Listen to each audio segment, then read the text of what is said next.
mind going first for Carly? All right, tonight we are doing task 2, peer reviews for task 2. Okay, who wants to go first? Jennifer, I'll be you go? happy. Well, I'm waiting for my for it to pull it back up. I had it right here.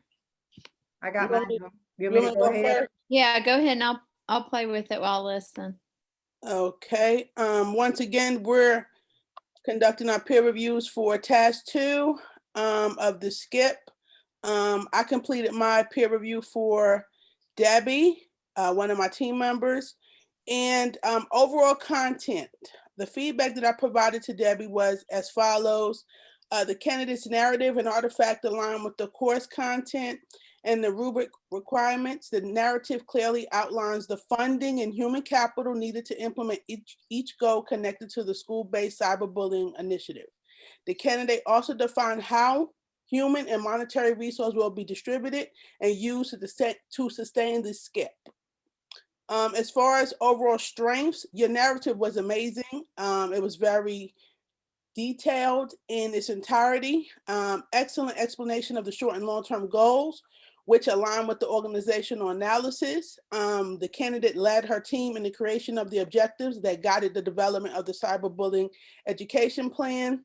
The candidate also incorporated the use of external resources such as the cyberbullying.gov website effectively in order to help create the cyberbullying lesson plans that she distributed to her staff. And in preparation for the month-long campaign, which focused on furthering students' understanding and handling of the cyberbullying issue at her school. In regards to weaknesses, the only recommendations that I wanted to provide to the candidate was consider including specific information about the type of school funding you may want to use towards the proposal. In other words, is petty cash available at your school, miscellaneous funds, local or Title I funds? Those will be good areas to explore. In regards to leadership, the candidate led her team throughout the process of developing the SCIP, including establishing her short-term and long-term goals, as well as the timeline for implementing each proposed strategy. As far as mechanics and grammar, no recommendations for improvement in that area. All was suffice. And as far as the organization of her narrative, the narrative was structured in a logical manner with appropriate heading and subheadings, and the language was readable and professional in its tone. As far as APA formatting, some APA formatting errors existed, such as removing the double spaces after the periods to align with APA formatting guidelines. And you may also want to consider changing the format of your SCIP graphic organizer to remove any extra spacing that exists in the document. But other than that, Debbie did a fabulous job. Everything was amazing. Like I said, you hit the head right on the nail. So you're good to go. Thank you. All righty, and those are good suggestions. Thank you for that. I will work on that. All righty, who's next? Jennifer, you want to go now? Do you have yours up? You're muted. Thank you. Yes, I'm all set. So I have, I reviewed Carly's, and it was excellent as always. I'll just read through my feedback, where it asked if the content was aligned with, of the task was aligned with course content or appropriate external sources. I wrote, there's evidence of knowledge of such programs as Title I, references to collaboration with the school improvement team, improvements to the school code of conduct, and communication of those set forth. It's clear from the design of the SCIP that there's working knowledge of the district roles and expertise of personnel who have been designated to carry out specific activities in the plan. That was really strong, I thought, Carly. Strengths, short and long-term goals, and needed resources to fulfill them were presented. Several digital media outlets were referenced throughout the task to indicate use in communications of the school with the community and all stakeholders. I think I mentioned this again later about leadership, but Carly, I really felt like the very strongest thing about yours was how clear it was that like where you led, like what you did and how you designated jobs to other people. that was just really prominent. And it made me kind of rethink doing that better myself. And that was, Debbie will get to it, but something that she mentioned for me too. But you were just really skilled at that, and it was strong in this.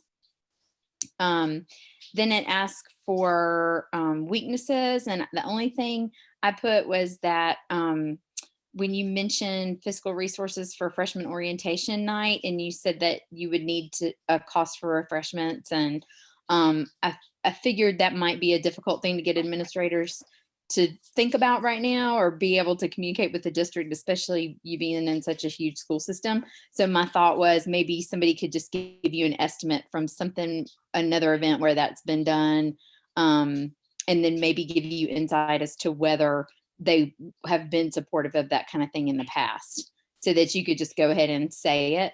But that was really the only thing I could think of as a weakness, because everything was very strong.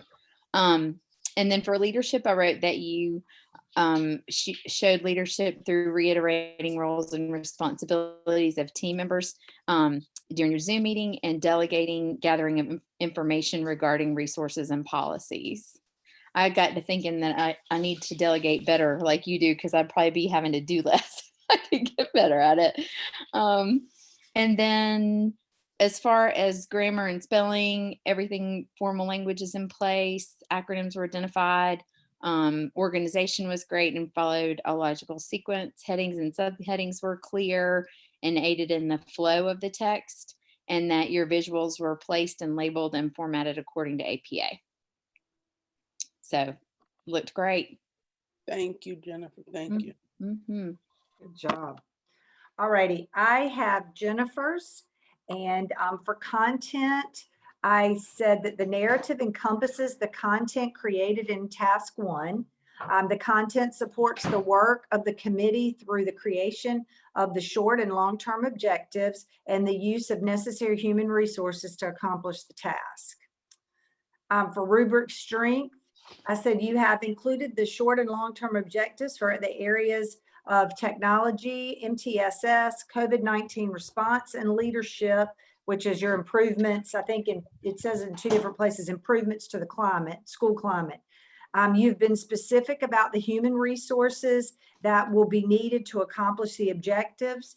Your short and long-term objectives for support, objectives support the use of wide varieties of digital media, such as the progress monitoring calculator, the creation of the HES STEM video, or the Hendersonville Elementary School STEM video, and your virtual tours. I thought that was really good. You did a really good job of including that digital media piece. Making sure that you had that in there. So I thought that was really strong on yours. For rubric weakness, I just said that I would recommend that you add the physical resources to each objective, and then just put not needed, because a lot of yours was just it was just the human resources piece. But I have a feeling they're probably going to look for physical resources under each one of your headings. So I might go back and just add that, and just that at this time there are no physical resources needed. Just so they would be Thank clear. you. I agree with that. Yeah. And then in leadership, I just said it's evident there is a team working to accomplish these goals, but I didn't feel like it was evident that you were leading the group. I thought it was really good. I think the group, you could tell there was a group and that you all were working really hard, but I think you need to make yourself shine a little bit more, because I know you're doing more than what you say in there, because all that work does not get done just by people sitting talking. I mean, so I know you're doing that. Sure. So I would toot your own horn a little bit on that, to really put in what you've said. Your leadership was seen in the long-term objectives under the MTSS, where you said that you would lead the group for the progress monitoring. I just said, but it was not clear that you lead the group to create the objectives. So I would just go back and add that in, how you did that, or when you did it, or whatever.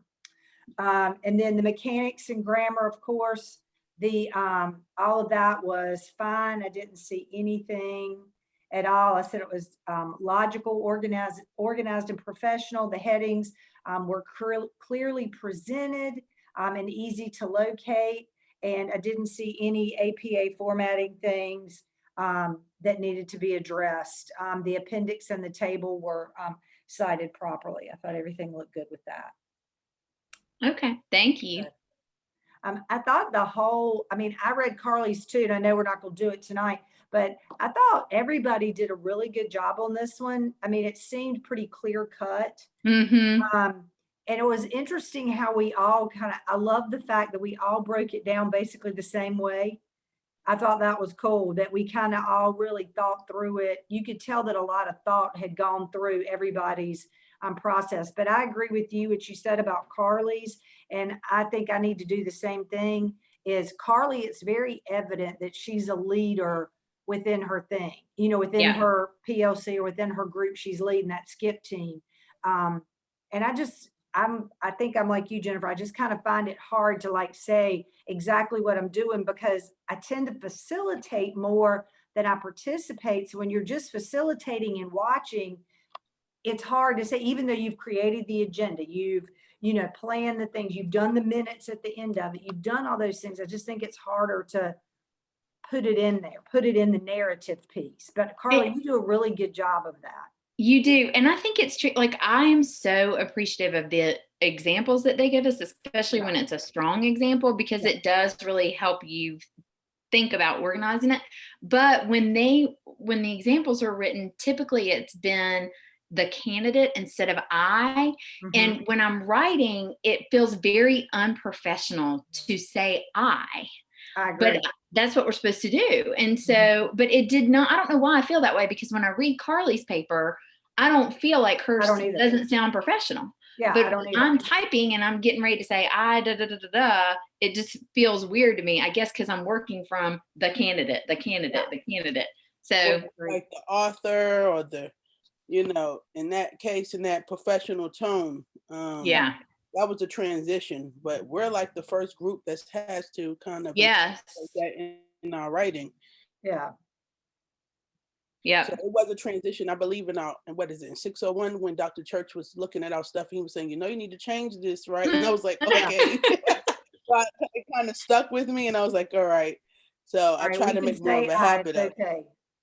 Yeah, that's just strange. Yeah. Let me see. You want to turn off, Debbie? I mean,